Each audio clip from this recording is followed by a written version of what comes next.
And record. Here we go. 2C.14 notes, log, function, context, and data modeling. So when we're doing this, it's again about reading, marking the text, and interpreting the text. Okay. Unless it's just a straightforward word problem, you're going to have to tell me what it means in regards to that. So like when I was grading you got your guys mid-year, some of you did not tell what the values meant. Does that make sense? And you lost point by not telling what the values meant. Okay, so when we look up here, I just want to make sure that we're comfortable reading a graph, which we all should be. On the graph, it's going to tell you what your x-axis represents and what your y-axis represents. They got to be properly labeled with their title. So we have our church size on the x-axis and our average salary size on the right. This is just a chart that shows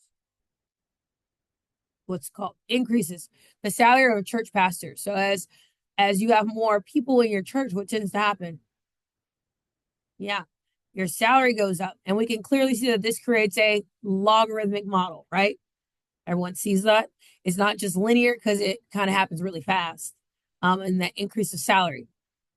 So we can clearly see that model and what it's being displayed. This is how real world works. So if we don't tie the math into things that we are analyzing, looking around us, then it kind of makes it like, what's that for? All right. When you're doing log function models, you want to make sure that it appears to be proportional, meaning that there's a pattern in the change of your x's and your y's. When we are logarithmic, we want our x's to be what kind of change? X's are multiplicative, okay? Remember, when it is a log, your x's are the multiplicative change, right? And your y's are your additive change, and vice versa for exponential.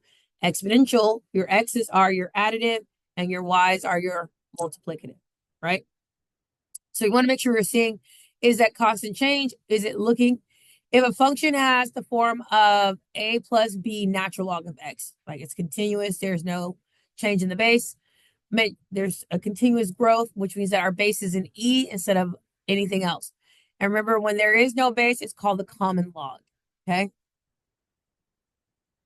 Now, before you're able to analyze, we got to make sure that we're comfortable finding the equation that represents it. One of the most common problems that you get on the AP test is set up two equations to solve for A and B, right? We've seen that now on all of our practices, right? It'll ask you to set up two equations that you can use to solve for A and B. You need to set up two equations, okay? Even though this will be on a calculator part, it still wants to know that you can do this algebraically. You can check yourself in the calculator, but algebraically, you should be able to set up two equations, all right? You're setting up those two equations by using what's given. So if I have A plus B natural log of X, well, they give me my X1 and my X2 to plug in. They gave me my Y1 and my Y2. I can set up two equations. I have X1 and Y, I have Y1 and Y2. So we're going to set up those two equations to find them. So my first equation, I'm going to use function notation so that we can kind of see what that looks like. So I have f of 2, which is going to equal a plus b natural log of 2, which equals 3. So I'm going to input 2. When I input 2, the output is 3.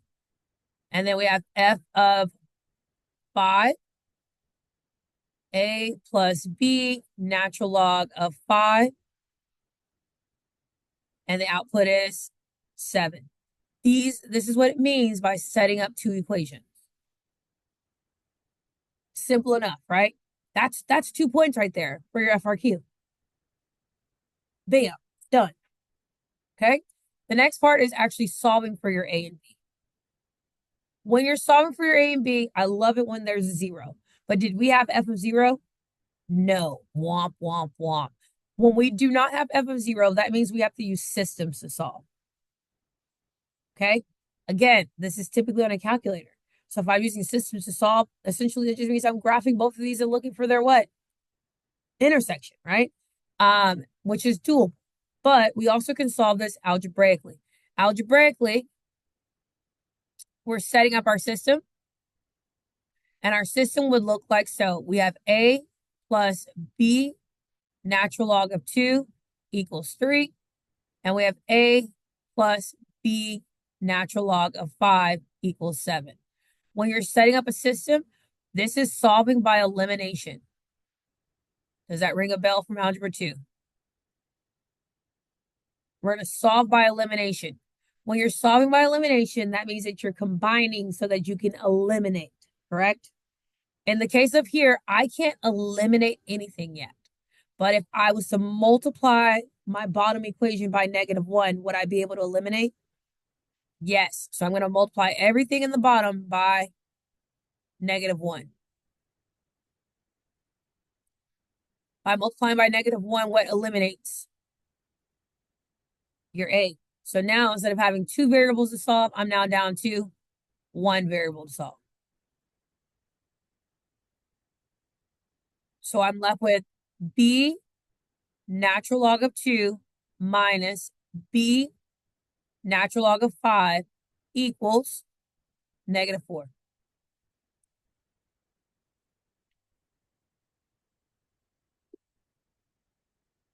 My two terms have a common factor. That common factor is what? What's my common factor? B.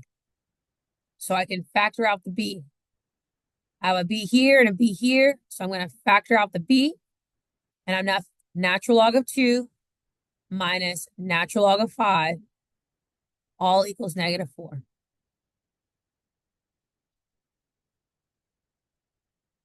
And now I can find my B value. So we know that B equals -4 divided by natural log of 2 minus natural log of 5. And this is where we're going to transition to the calculator.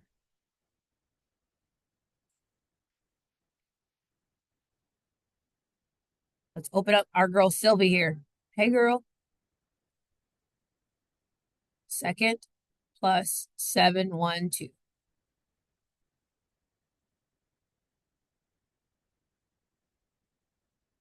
Okay, we're going to find our B value by plugging this in. So we have -4 divided by the natural log of 2 minus the natural log of 5.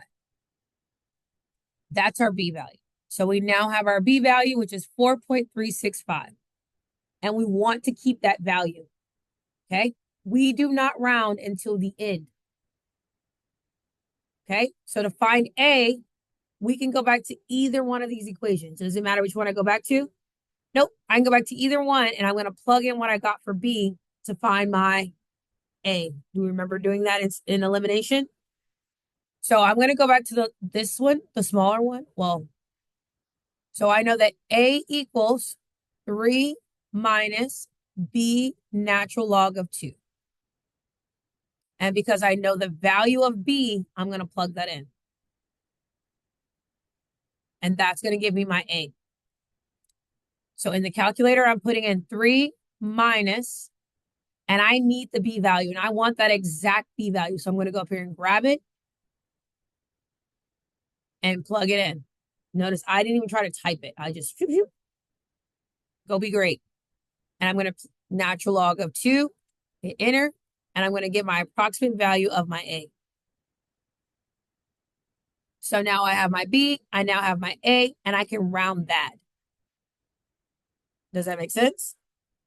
All right, there is another feature on here that when you have a value that you're using, so say you see how I have 4.365 and I don't want to keep typing that or having to keep grabbing it. There's what's called the store feature, okay? What store feature allows you to do is to essentially save values as whatever they may need to be. So if I grabbed this guy, I said, okay, I solved this. I'm now going to store this, and I'm going to hit alpha. I can't see B. B. And now I'm telling this is going to be used as my B from here on out. So when I went here, say I didn't want to copy that, I could have done 3 minus, and now when I hit alpha B, natural log of 2. and it knows that my B value has been stored and saved. Okay, that's another way you either can store or grab, but you want to not round until the very end. Got it? All right. On Desmos, I believe y'all have the copy and paste feature, so I really don't need to go over how to copy and paste, do I? I would hope not. But on Desmos, you have the copy and paste feature. On Sylvie and her grandchildren, you do not. We have what's called the store feature. All right. Got it? All right. Questions, comments, concerns? Do you see how we set up, found? So yes, this is a calculator question, but you're not going to get points if you do not show your setup and some work for getting down to what's in the calculator you're doing. Capiche? All right.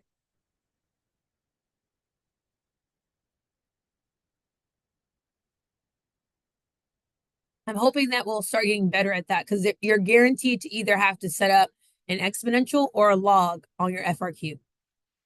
So one or the other, but we need to be comfortable doing both. All right.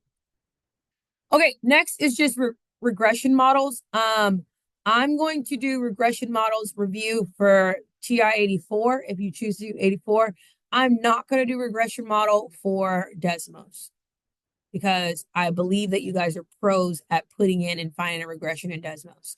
What I do need you to know is that if you're using Desmos to find a log model, you need to make sure that you check the log box. Okay? If you're using Desmos, you have to make sure that that log box is checked. If that log box is not checked, you're not going to get the log version of the answer. You're not going to get the log-based version of it.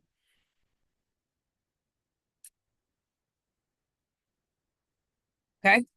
Ow, finger. Hurts. Okay?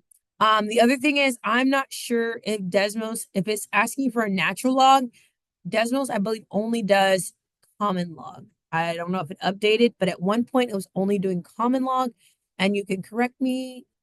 Well, we'll just go look together.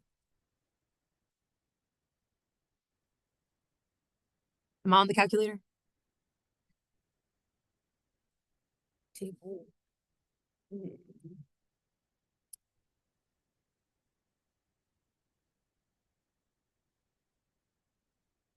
Put something in, so it'll give me the option to run. Because if I don't type anything in, guess what it's not going to let me do? See the regressions. All right. I'm going to adjust the window to see my function. I'm going to go here.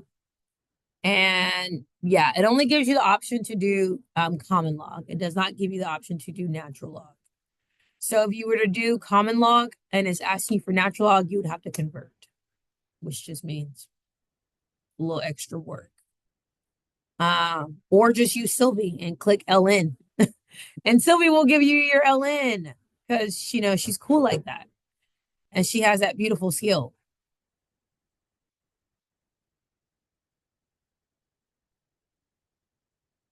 All right. So what I wanted to show you was how Sylvie has LN. So when we go to stat calc, notice here it says LN regression. So if it's asking for a natural log regression, Desmos may not do it automatically. However, you can force Desmos to do it for you.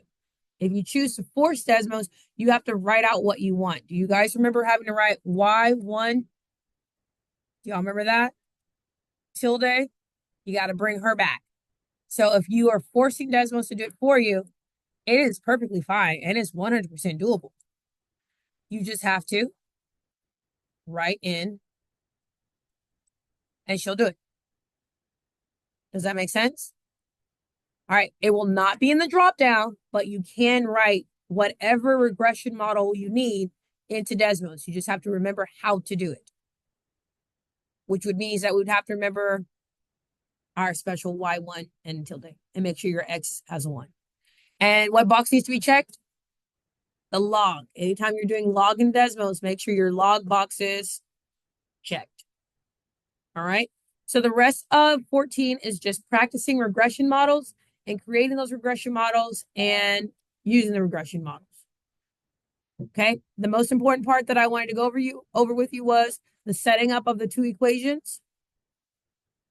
And that in order to get those points on that FRQ, you have to set up those two equations. Okay. Again, yes, it's calculator, but they're not going to give you the points just for writing what A and B is from plugging it into the calculator. Capiche? Because it's your class. A lot of people didn't take off their hoodies, that's why. I looked out. All right. Okay.